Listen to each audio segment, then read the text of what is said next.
next will be uninformative. Wrong impression আসবে।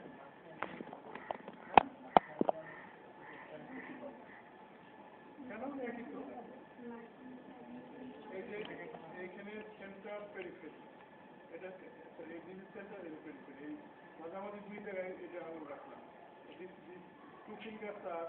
working on this and this is this place living 2 centimetre রাখার জায়গায় তো থাকবে না দুটো ফিঙ্গার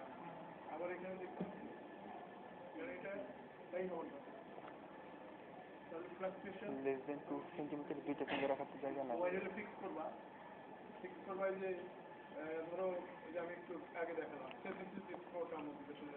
টোটাল টেস্টিকুলার ট্রেনিং আবার এই চারটা থাম্ব এবং মিডল ফিঙ্গার দিয়ে এটা ফিক্স করলাম তারপরে সোয়েলিং এর উপরে যে আবার এভাবে করে মানে এই আঙুলগুলো দিয়ে ফিক্স করতে হবে আর এই দুটো আঙুল লাগবে আমার এই টেস্ট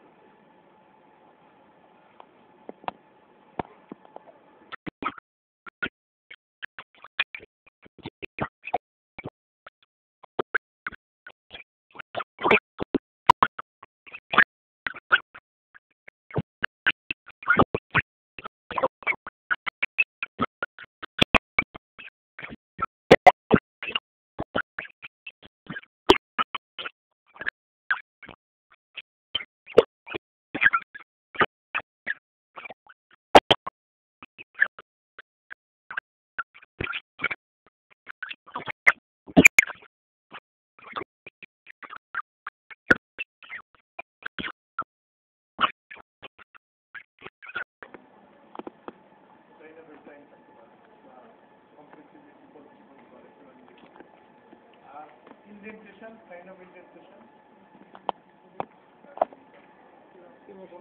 সোয়েলিং এর উপরে ফিঙ্গার দিয়ে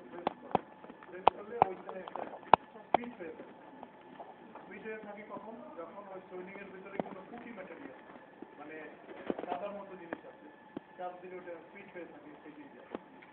সেটা ইন্ডিকেট করে যেমন ইন্টারঅ্যাবডোমিনাল সোয়েলিং এরকম দিলে ওরকম গর্ত হয়ে থাকছে হয়তো তাহলে ওখানে ফিকাল কোলনিক সোয়েলিং বা এখানে একটা সেবাসিয়াস সিস্ট আছে বা একটা ডার্মাইড সিস্ট আছে যেখানে পুটি ম্যাটেরিয়াল ওরকম টুথপেস্টের মতো জিনিস থাকে যেখানে কন্টেন্ট প্রেশার দিলে ওরকম ফিট হয় আর একটা বিষয় এখানে আমি আগে বলা উচিত ছিল সেটা বলি যদি এইখানে দরকার নেই এখানে বলবো না কারণ যেহেতু ওই পেশেন্ট নাই জন্য আমি একবারে দেখাই দিচ্ছি ধরো এইখানে একটা তৈরি কিংবা এখানে আছে কিংবা হাতে আছে তাহলে ওটার লোকাল প্যালপেশনের ফার্স্ট স্টেপ হবে লোকাল টেম্পারেচার দেখা এবং লোকাল টেম্পারেচার কথাটার অর্থ হলো যে ওই সোয়েলিংটা তারপরে ওটার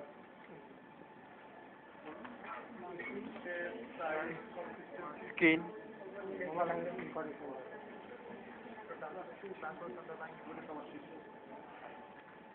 স্কিন ফ্রিক্সিটি যেমন স্কিনটাকে এভাবে চেঞ্জ করে তুলে ফিক্স থাকে তাহলে ওখানে যাবে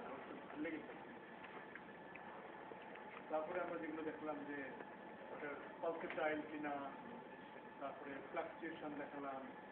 তারপরে হচ্ছে যে কমপ্লেক্সিবিলিটি অ্যান্ড দেন হচ্ছে যে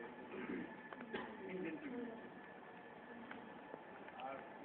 মুভমেন্ট উইথ রেসপিরেশন সেটা হলো যে দেখতে গেলে এই সোয়েলিং এর নিচে অ্যাবডোমেনের ক্ষেত্রে অন্য ক্ষেত্রে আসবে না যে হাত রেখে রোগীকে শ্বাস নিতে বলতে হবে তাহলে দেখবো যে এটা এসে লাগে কিনা লম্বা শ্বাস নেন লাগছে সেই জন্য মুভ উইথ রেসপিরেশন আর আরেকটা এই মুভমেন্টের সাথে আরেকটা বিষয় দেখা লাগবে সেটা হলো যে ইজ দি সোয়েলিং মোবাইল আর মুভেবল মানে এটাকে ধরানো যায় কিনা সেটাও দেখে ধরে নাড়া যাচ্ছে এবং এই রিলেশনেই আসছে যে whether it is fixed with the underlying structure or not তো এইটা দেখতে গেলে আন্ডারলাইন কি স্ট্রাকচার আছে ওখানকার অ্যানাটমিটা চিন্তা করতে হবে এবং সেই অ্যানাটমি অনুযায়ী ওখানকার যদি মাসেলটাকে টর্চ করতে হবে তারপরে এটাকে বিজ্ঞান সেখানে একটা ব্রেস্ট ক্লাম্প আছে প্রথমেই যদি তুমি না